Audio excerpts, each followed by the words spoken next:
if you have the right intention, right? If you always try to not do wrong, at least you know that your conscience will be at ease, that at least you tried your best, and that you're not proactively trying to hurt or offend anyone out there. Hello everyone, welcome once again to my channel. It's your boy Luis Portelles, and for today's video we have a very special reaction because we are going to be covering one of the challenges that I've been expecting the most for this entire season of Miss Universe Philippines. Of course, I'm talking about the Q&A challenge, and this is the moment to really see who can deliver when it comes to communication skills. I actually watched the entire thing, part 1 and 2 of the Q&A challenge. However, for this particular reaction, I decided to go with the top 7 that was announced by the Miss Universe Philippines organization. However, I'll tell you right away that I'm also working on a part 2 of this video where I will be covering some of the Q&As where I believe the candidate deserved more or they could have done better. So stay tuned for that. So this time around it's just gonna be me going through the top 7 and giving you my honest opinion and feedback about everything that went down during the Q&A. As usual, I really hope that you enjoyed this video, and if you do, don't forget to leave a like so that it gets recommended to more people. Subscribe to my channel for more videos like this one almost every single day, and last but not least, let me know in the comment section what did you think about the video, my opinion, my feedback, all of it. Express yourself. So without further ado, my friends, let's get into today's reaction. I really hope that you enjoy it. Be strong.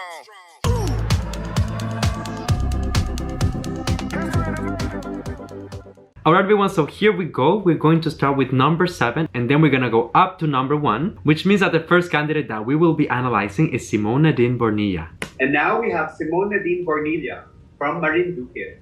Hello everyone, so a few things about me that aren't typically on paper is that I've actually done ballet, musical theater, and choral competitions when I was younger. I'm also raised by 2 gay men, so you can just imagine how ecstatic they are, knowing that their only daughter is very much interested in pageantry. And I also have a pageant sister actually in India, and she's also vying for her country's crown. So we're really hoping to see each other again on the international stage. Your first question is... Okay, before they get into the questions, I would like to say that I had the chance to meet Simone in the past briefly for an Instagram live, and she was just like the sweetest person ever. I was very shocked when I found out that she was only 18 years old because I couldn't believe that at such a young age she was so mature and she had so much to deliver when it comes to like her communication skills and the type of conversations that she's able to maintain. It was very surprising. Also the fact that she was raised by 2 gay dads, that's like so amazing. Even in a country like Canada where it's like completely open and okay, I have never seen it. So to have someone representing for this type of visibility on a national scale and doing it so well is just so refreshing. I love her. But now let's get into the questions, everyone. Do you think that today's youth are facing greater pressure than previous generations? If so, in what way? I think that today's youth is definitely experiencing much more pressure compared to other generations, especially with the advancement of social media, of technology, in like overall, because you know we're more exposed to the ideal standards that society put up as to how a person should be, and that's why I think that it's more difficult right now for us. Okay, for this particular answer, I feel like she was constructing the answer as she was going, and that's okay. It did show a little bit, but at the same time, it was efficient from beginning to end. Like the substance was there. And I agree with what she had to say. I feel like our generation sometimes we have like so much expectation because we live in a fast-paced society, and now with technology and social media, it's just like even worse. And let's not even get into the conversation of the entire pandemic because I feel like that's adding an extra layer of difficulty for us. She knows what she's talking about. She can relate. Who do you think is the most influential Filipino today? I think that the most influential Filipino today is I still think it's Miss Pia Wurtzbach. Of course, I remember how she competed and she was very much persevering through it all. And I think that that's something that I really admire. It's something that every young girl admires from her. She taught me a lesson that I could apply in my everyday life, and that's to never give up on something that you really want. Perfect. That's a very good answer. And this was one of those questions that you can really answer in any way that you want. You could have named anyone from the Philippines, and it really depends on how you defend the answer, like the arguments and how you justify it. I believe that Pia is a very good answer because Not only she brought a huge amount of pride and honor to her country, but she has also continued to deliver consistently on these aspects, even after the end of her reign. Of course, it makes sense for someone like Simone to look up to Pia because she is arguably the most famous Miss Universe ever, and she happens to be from the Philippines. So for someone in the group age of Simone, it only makes sense that she will look up to Pia and want to see herself in that position one day. How has the pandemic challenged you? I think that the pandemic has definitely challenged everyone because it changed the way that we live our everyday lives. And so although it may have been challenging, I think that it's also refreshing because it gave us a new perspective as to how we can go about doing things. Thank you, Nadine. Very nice. I really like that answer because, when you're asked something about the pandemic and how it affected you, it is so easy to just go like the negative route and instantly start telling about like all of the misfortunes that happened to you and all of the losses and financial impact and family impact. And we've all been there, we've done that, we know what you're talking about. But I like that, yes, she did mention that, there's bad things happening, but then also, it's an opportunity, there is hope, there is positivity at the end of the day. And I believe that's such an important message as of right now, something that the people need to remind themselves of, especially in the Philippines, because as of right now, there is still some lockdown, there is still some restrictions, and you're not completely out of the pandemic zone. So for someone like her to be putting this type of message out there that, yes, it's hard, but keep in mind that this is also an opportunity. When life gives you lemons, maybe you make lemonade. Clearly see why Simone rightfully earned her 7th spot. But let's keep watching because number 6 on the list is Beatrice Luigi Gomez, and I want to see what she was able to deliver. Good afternoon. I'm Beatrice Luigi Gomez. I'm 26 years old and I'm from Cebu City. I love sports and my favorite game is volleyball. And when I have a free time, I go to the beach and I do scuba diving. And when I want to spice up my workouts, I do a few rounds of boxing, and I do most of these things with my girlfriend, Kate. We've been together for 6 years, going 7 in a few months. And in the height of the pandemic last year, we adopted a Pusang Pinoy, and we named him after a chocolate bar. His name is Twix, and I'm very obsessed with my cat. Alright everyone, so let's talk about this introduction. First of all, we have to address the elephant in the room. She looks stunning. Oh my god, I love what she's wearing. It's like so subtle but so colorful, like so flashy. I love it. You can see her beautiful skin, the shoulders, the hair is right. This girl is beautiful. What I really find interesting about her story is that Beatrice really looks like one of those girls who is so relatable. Like, I can imagine her being like my best friend or something like that. But at the same time, she has such an interesting story, like having a female partner, being a lesbian. It's something that if you don't tell me about her, or if I don't go and stalk her on social media, I wouldn't know just by looking at her, or I wouldn't just assume it, to be honest. In my personal opinion, this is good representation because it shows that the LGBTQ+ community is really a spectrum. You don't have to be like super butch, you don't have to be like super femme, you don't have to look or act a certain way to identify with a specific sexual orientation. And we all know that I love my gays with the flag and all of that, and the makeup and the color and and all of that. But I also think it's important to have all sort of people representing out there so that the general public can see that we are not just a stereotype, that we cannot be associated with a particular image. We are different type of people and we come in different shapes, colors, ethnicities, religions, you name it. So far this is great, but let's keep watching. Yeah, if you had the opportunity to live for 200 years, would you do it? With a If facelift. I had the opportunity to live for 200 years, I would definitely do it. Okay. In just a few years' time, we try to crunch everything that we can to be able to do a lot of things, and imagine the things that we can do if we live for 200 years. So I definitely will. Okay, I like that because it's a very positive answer, it's very uplifting, and yes, if I was given the chance, I will go ahead and do it because imagine of all the things that I could accomplish.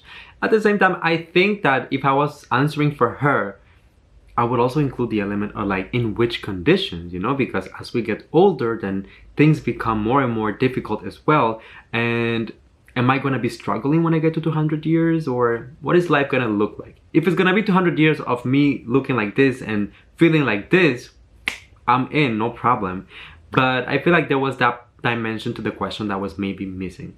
However, with what she was presented as a question, I feel like she delivered a very specific and efficient answer. Nothing to criticize, nothing wrong to say. I love it. Let's keep watching. Do you think that being a role model gives the people the right to know everything about your personal life? That I part. believe they only need to see the goodness in me and not literally everything, especially not my personal life. But they just have to filter out the things that they can learn from. I agree with this answer like 200%, because especially when you are like in the public eye and people look up to you and they like the things that you do, they tend to put everything on you. Being a visible person and in the entertainment industry very often is a job, you know? Think of yourself. When you go to your job, you do the things that you're expected to do, you complete your task, and then when you go home, it's a separate thing. Sometimes the audience struggles to find this line, this limit between a person that is in the public eye and their private life. Whenever something goes wrong, or whenever something that was supposed to stay private goes public, this person sometimes, you know, they're being cancelled, they're being criticized, bashed, and that shouldn't happen. If for some reason you are inspired by someone in the public eye, you should definitely take the things that you can apply to yourself and that could make you and that could help you become a better person, but you shouldn't copy paste the entire person's life and then apply it to you. That's just stealing someone's identity. So I love her answer. I agree with it 250%, 300%. I just love it. Lastly, how has the pandemic challenged you? The pandemic really did challenge, especially my mental health in the past year and this year.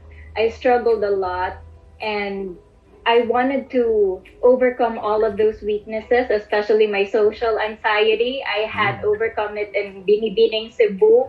And when we were in a lockdown, I was forced to retract from society again. And now I'm glad to be able to be in front of everyone again through Miss Universe Philippines. I find it quite interesting that someone in her position, being a beauty queen and being out there, would have social anxiety, but this type of things really exist. I feel like her answer for this last question was fairly simple. However, it did deliver what was expected of her. Yeah, she did struggle. She had some setbacks. She had to isolate herself from society and just take some time for herself, not only to protect herself, but also the people around her. I feel like the most interesting part of it was when she mentioned about her social anxiety, because that's something that I was not expecting at all from her. So as always, props where props are due. Beatrice, you did an amazing job. And right now we're gonna move to number 5 on the list, which is going to be Megan Digal. Megan Julia Roa Digal from Bukidnon. Hi, Megan. Hi, I am Megan Julia Roa Digal, 25 years old from the province of Bukidnon. I have been working as an OFW for 3 years in Phuket, Thailand as a marketing and communications coordinator at a hotel. So when I'm not working, I love to surf and surf skating, also eating. And a few lessons that I have learned living the island life include being grateful, living in the moment, and making the most out of the situations that life gives you. Just like right now, I am in quarantine, but I am making the most out of the very limited resources that I have. Also, aside from being very spontaneous, it has taught me to be determined and persistent. Okay, so this is the first candidate on the top 7 that I see that struggles a little bit with time. However, I feel like her delivery was consistent from beginning to end. She did open up a little bit and tell us about, you know, her experience being an overseas Filipino worker and facing the set of challenges that comes not only with that, but also doing it during a pandemic. There was a moment during her presentation where she kind of hesitated. I feel like she lost her idea, but she was able to pick it up real quick. And to be honest, I don't really mind because we know that they're human. We know that this is stressful. We know that there's a lot of pressure. So what really matters to me is that if at some point you lose your focus, you lose your idea, that you're able to grab it right back, pick it up, and keep going. Megan is one of the girls that I've been paying a lot of attention on certain challenges. On some others, I didn't look at her that much. But I'm glad to see that she has, you know, a lot of substance and communication skills, because this is really gonna play on her advantage during the competition. But enough talking, let's hear what she had to say about the questions. So for your first question, Megan, what event in history would you have loved to experience yourself?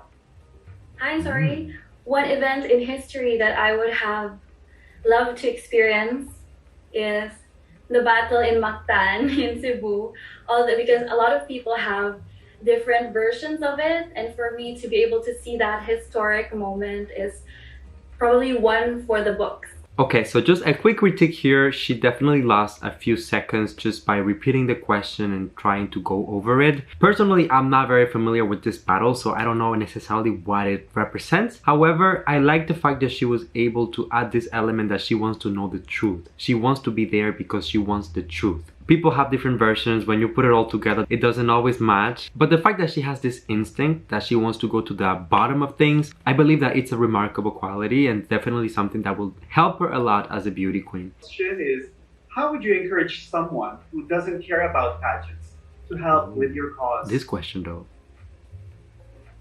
To encourage someone who doesn't care about pageants to support me in my cause is to tell them that being in a beauty pageant gives you a great platform to voice out all the things that you're passionate about. In my case, it is diversity and inclusion when it comes to beauty, for us to be able to acknowledge and to be more accepting to the different beauties of the Filipina. So that is one way that I would. I love that she really went with the element of inclusivity and beauty and celebrating women, because definitely I feel like that's what pageants are all about. And a lot of people who are not familiar with pageantry, that's not what they see at first. And I can tell you this firsthand because just a year ago, I had no idea about pageants. I didn't know what they were, what they stood for.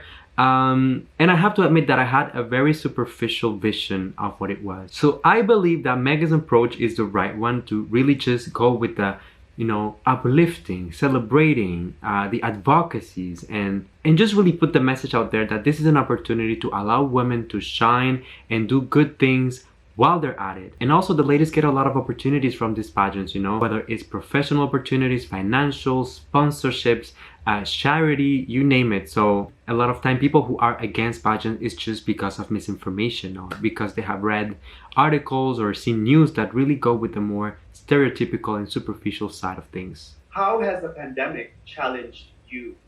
This pandemic has indeed brought a lot of challenges and hurdles to me. However, it has made me stronger, more resilient, and more persistent. And it made me be a beacon of hope to the people around me, especially now in this situation. I was able to get out of Thailand and find a way to make it here to the Philippines despite all the protocols and changes in rules and the canceled flights. It has been like a story of hope for everybody out there. Alright, so the first thing I'm gonna say is, are they gonna ask this question to every single candidate? How has the pandemic challenged you? I mean, I get it that it's super timely, but at the same time, it's gonna be redundant because everyone had a similar experience during the pandemic. But going back to Megan, I did like her answer. I feel like she added something particular in there, and it's the fact that she was working in Thailand and she had to find a way to go back to the Philippines, dealing with all of the restrictions, the cancellations, quarantine protocols. I'm definitely sure that it was not easy. But once again, she did add in there that element of hope, that element of resilience, which I think that now more than ever, when people are going through the same situation still in the Philippines, she can put this message out there. Very uplifting, very optimistic. And isn't that the role of a beauty queen?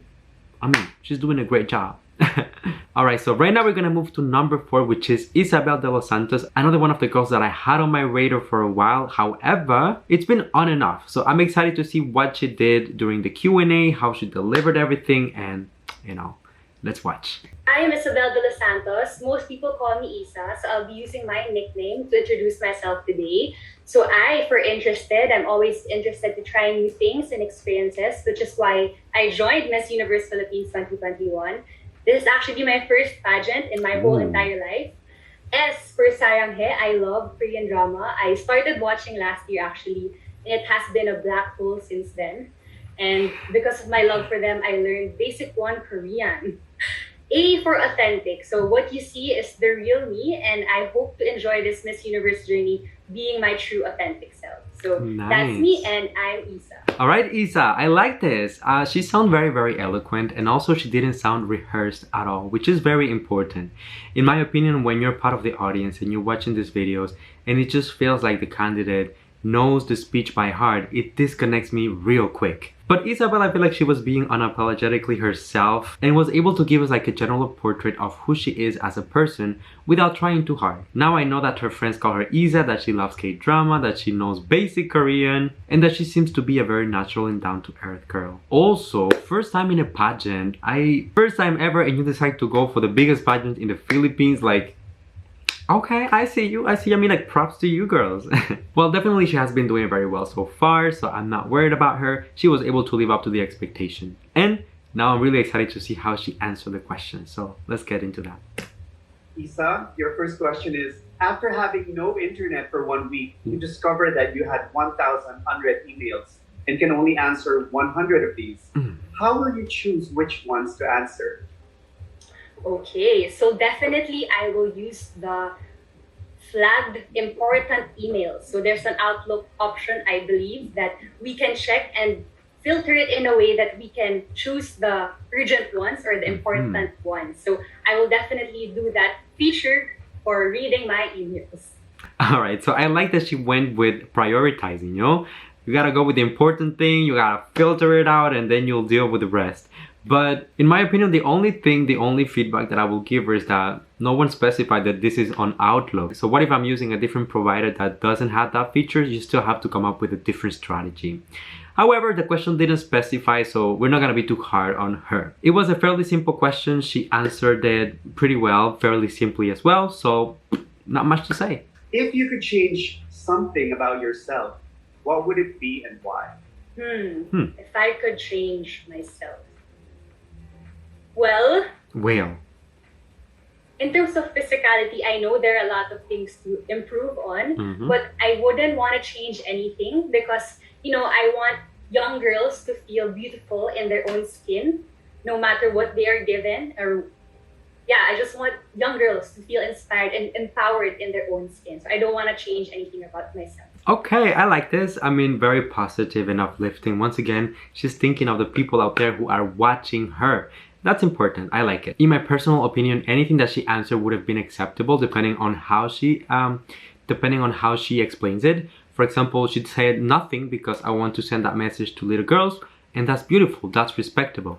If she mentioned something that she actually wanted to change, that's okay because that's your body. You are the one living in it, right? So I believe that equality, you know, like whether you want to change something or not, it's all good. For as long as you do your research and that you know what you're getting yourself into and that you are not all responsible and give your consent, then it's all good, my girl. Lastly, how has the pandemic challenged you? Same question. So the pandemic has challenged me to become a better and more strategic person, especially in the workplace. So as HR, I'm used to face-to-face assessments, interviews, and engagements. And of course, we had to adapt and learn new ways of working. So I had to, shift and pivot my work into the virtual format. So because of that, I became more resourceful and adaptable to the current situation. But yes, definitely everyone can relate that it has been. Okay, so I really like how she approached this question. Obviously, it seems like everyone is gonna get the same final question. However, she didn't go with the stereotypical like hope and uplifting everyone. She actually told us about her personal experience working as an HR agent and how she had to adapt, to the sudden changes that happen for pretty much everyone's like work environment. I feel like going from a position where you have to deal so much with people like face to face and be with them to then being remote and doing things on your own is definitely a big change. But she did mention how it took her out of her comfort zone, but she had to be more resourceful. She had to think of alternatives and just adapt in order to survive and be able to continue doing what she loves. I mean, this is what she does for a living. So props to you, Isabelle, for presenting that so well. I really enjoyed this. But now we're gonna start getting into top 3 of the candidates. The next one is gonna be Bernos, and I'm really excited for this one because you'll know Ain can do the mic drops like one after the other, so I'm excited. Let's see. Hi everyone, my name is Rousanne Bernos, and I'm the first daughter, first granddaughter, and first niece in both sides of my family. So no pressure. But growing up, I had to do a lot of trial and error trying to figure out what I wanted to be. So the last 10 years, I have been an interior design major, English major, working student, writer, freelancer, content creator, entrepreneur, English teacher in Spain, and now also a beauty queen. So I like to think that I'm more than just a jack of all trades, master of none. I'm also a very determined person with a lot of good stories to tell.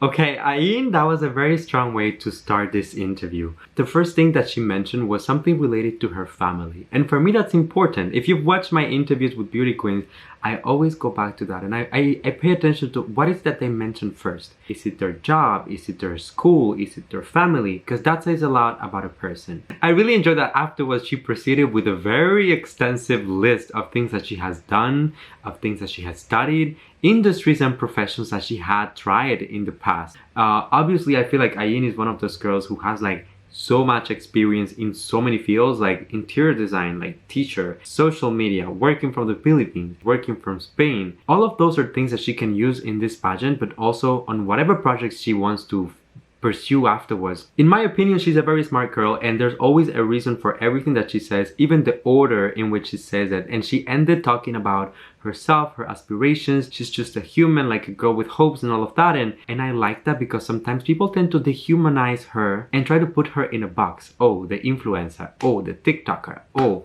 the YouTube girl. No. This is Ayin, the girl who, yes, have done TikTok, but has done YouTube, has been a teacher, has been in Spain, has been in the Philippines. She has done so much. So this was a great introduction. I loved it. Your first question is, digital addiction can refer to phone, internet, or social media addiction. Mm-hmm. How would you intervene if you feel that one of your friends has digital addiction? Mm-hmm. I would probably become an accountability partner for her. Perhaps maybe I could check in at night, maybe at 10 p.m. I'll say, hey, it's time to stop. Let's go to bed, girl. And let's just go have some peace of mind. Of course, they had to give her the question about social media, but I feel like she answered it perfectly, because sometimes, you know, people going through not only like social media addiction or technology, being dependent to technology, sometimes we just need a reminder. We need someone that is going to show you some support, make us see that not everything goes through the phone screen, and that sometimes you have to take a moment and appreciate, you know, the things around you and the people around you and the environment. And there's so much out there other than just a screen. Her answer was very selfless. Taking some of your own personal time to check on your friend and make sure that they're doing well is actually something very commendable. So I love this, Ayin. Is it important to do the right thing or avoid doing the wrong thing?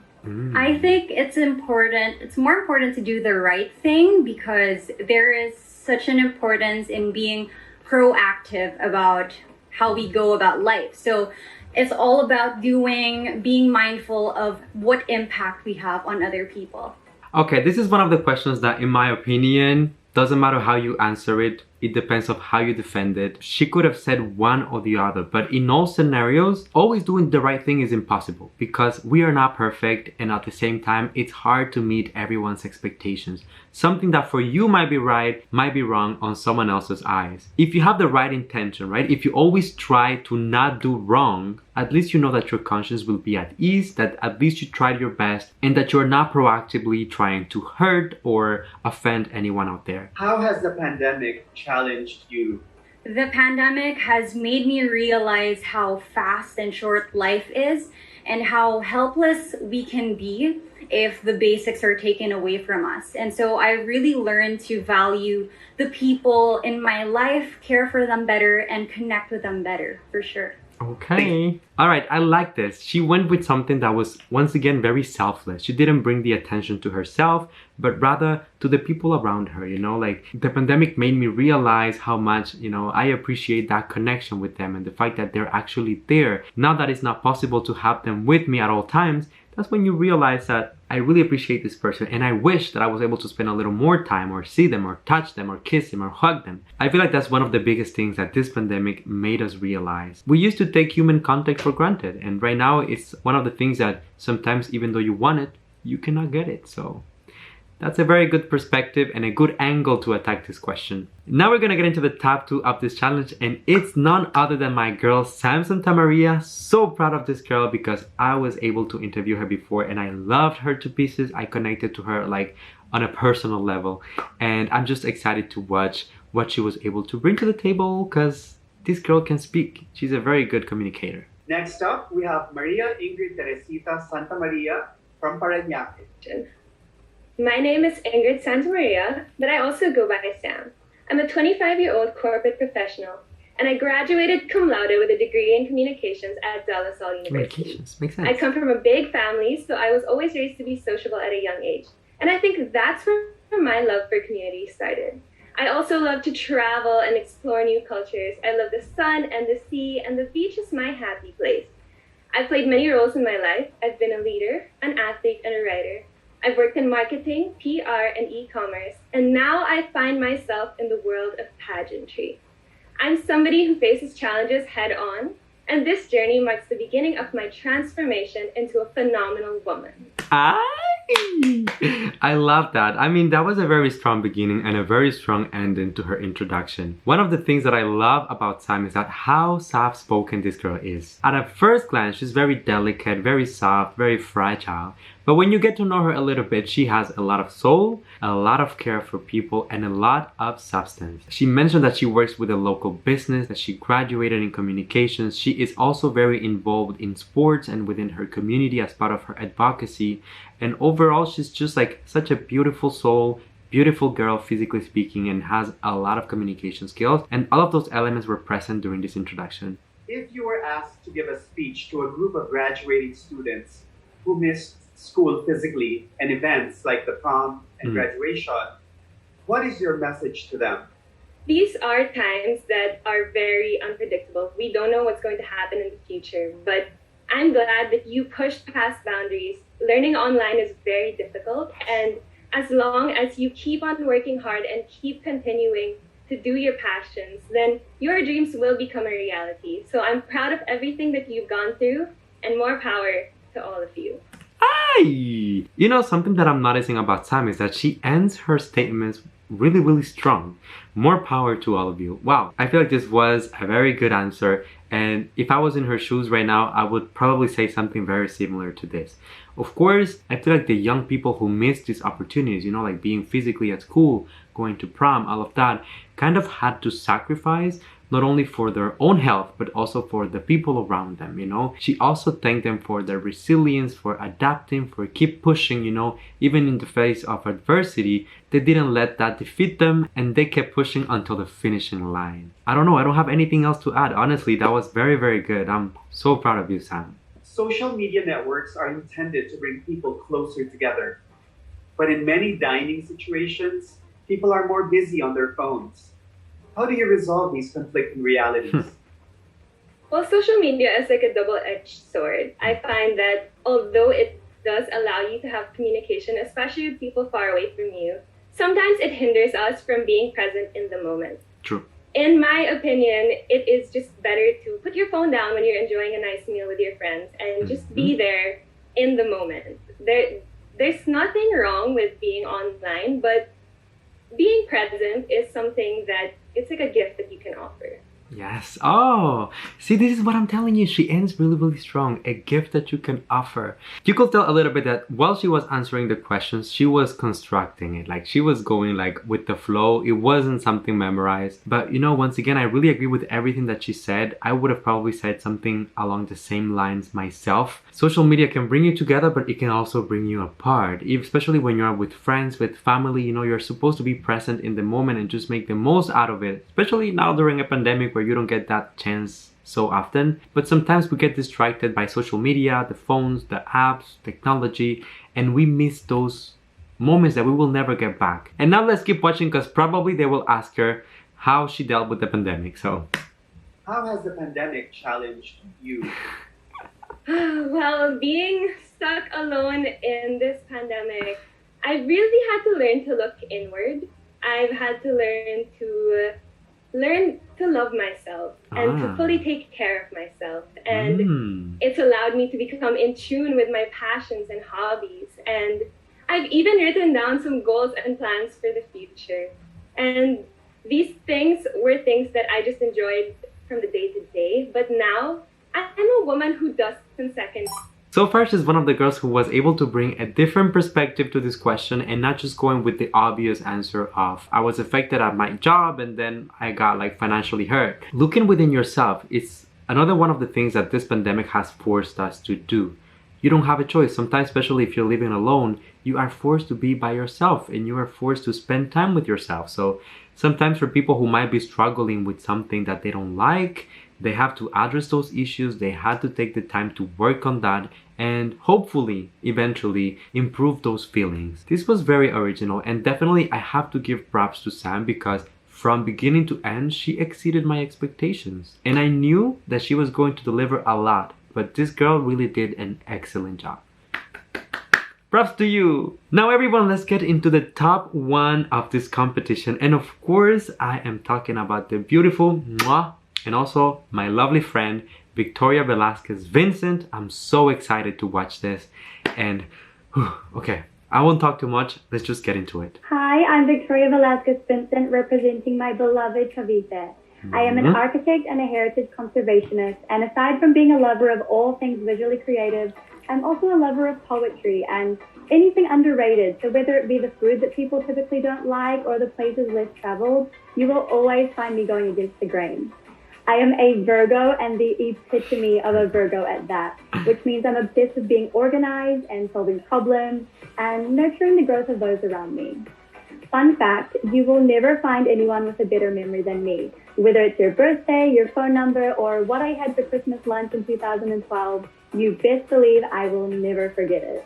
Oh, I love this so much. First of all, Victoria, you look so beautiful, so well put together. My girl is really stepping up her game for this challenge. Something about Victoria that I've said before is that this girl can speak for hours and I will never lose interest. She has a way of captivating you with words and really keep it consistent, you know, because sometimes people start talking in circles and it's just going nowhere. Victoria is telling you a story. This is a clever girl, smart, she got brains. Another thing that I like about her is that she always gives you like a balanced conversation in the sense that she's gonna talk about things as her advocacy, what she studied, what she represents. But then she's also going to include elements such as she has a good memory and like her astrological sign, you know, things that allow her to see like a global vision of who she is as a person. You get to know her interests, her profession, what she went to school for, but then you also get like some of the fun personal facts that personalize a little bit more the conversation and makes her more relatable.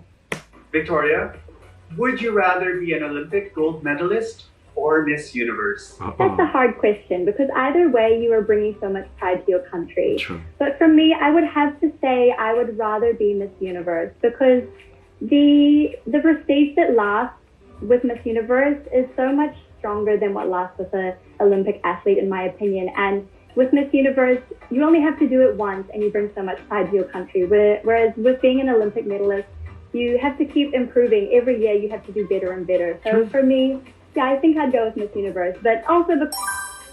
Alright, so I feel like this answer was really up her alley because of course she is trying to be a Miss Universe. So I think like it was the obvious choice. In my opinion, the organization really planned a lot of these questions that you can answer either way. You know, it depends on how you justify it. I feel like the way that she defended going for Miss Universe is really good. It's really commendable. It sounded logical the way that she was presenting it, but at the same time, if she would have said an Olympic medalist, she can also defend it differently and then have it be like a very good solid answer. But I am satisfied with it because she spoke from a place of experience, from a place of I've been there, I've done that, so I'm gonna go with this, and I admire that. So really excited to see what's next. Let's keep watching. Now, global warming has caused dramatic climate changes worldwide. As a beauty queen, how will you help in protecting our environment? It starts with the changes that you make in your own personal life and then extending that and using the platform that we have in Miss Universe Philippines to encourage other people to do the same thing. So for example, for me, I have actually converted to being 90% vegan because I know that animal agriculture contributes to so much of the issues that climate change causes. And so even that minor change, I know I'm contributing to such a large issue, and I know that I can use my platform to encourage other people to do the same. You know what, Victoria, when you're done with Miss Universe, you have to go and try Miss Philippines Earth Girl because that was like A very good answer. See, this is the type of thing I was telling you. Victoria is such a smart girl that she can really talk about any topics. The way that she was able to defend that answer with fact, it makes it really interesting because not only you are listening to what she has to say, but you're also learning as being part of the audience. Whatever you do on a personal level, it will have a big impact if everyone is doing the same. And sometimes just by doing it yourself, you can become an example, you can inspire someone who might be looking up to you or people around you to adapt similar behaviors. So I agree with her answer 110%. This is really good, really solid, and she was able to defend it perfectly. How has the pandemic challenged you? Above all else, the pandemic has challenged me in a way that has made me both stronger and more independent. I spent the first year of the pandemic in New Zealand and had the privilege of having that safety and security, but I still chose to sacrifice all of those things and relocate to the Philippines in January. And if there's anything that journey's taught me, it's that you might need to make some sacrifices along the way, and you might need to give up on so many things and let go of so many things in your life, but you should never let anything, not even a worldwide pandemic, get in the way of your dreams. Yeah. Thank you. In my opinion, this was one of the best answers to this question because she has such a particular path, you know, being in a country like New Zealand, which honestly was one of the countries that was dealing the best with the pandemic. She decided to relocate to the Philippines and get out of that comfort zone, that security, that safety, to go to a place where she was going to be by herself and she was going to have to, you know, face so many new challenges. However, she was down for it, and I believe that obviously it has paid really, really well for Victoria because look at everything that she has accomplished, everything that she's doing, and I am just beyond proud of this girl. I cannot say it enough. Of course, since the beginning, there was a lot of people rooting for Victoria, but there was also a lot of hate and a lot of bashers. And I'm just so satisfied, so happy to see that she was able to make lemonade with the lemons that she was given and that she didn't let the backlash take the best of her. So there you have it, everyone. Those were my comments to the top 7 candidates that won this challenge for Q&A. I really hope that you enjoyed my video, and if you're still watching this, go down in the comment section and let me know how has the pandemic challenged you. Charot. Alright everyone, don't forget to leave a like on the videos that it gets recommended to more people. Subscribe to the channel for more videos like this one almost every single day. And last but not least, come here and give me a hug, because that's a little tradition on this channel. Know that I love you, that I appreciate you. Thank you for coming and spending a few moments out of your day here with me. And until I see you next time, please stay safe, be kind to one another, sending you all my love, all my kisses, and I'll see you on the next one.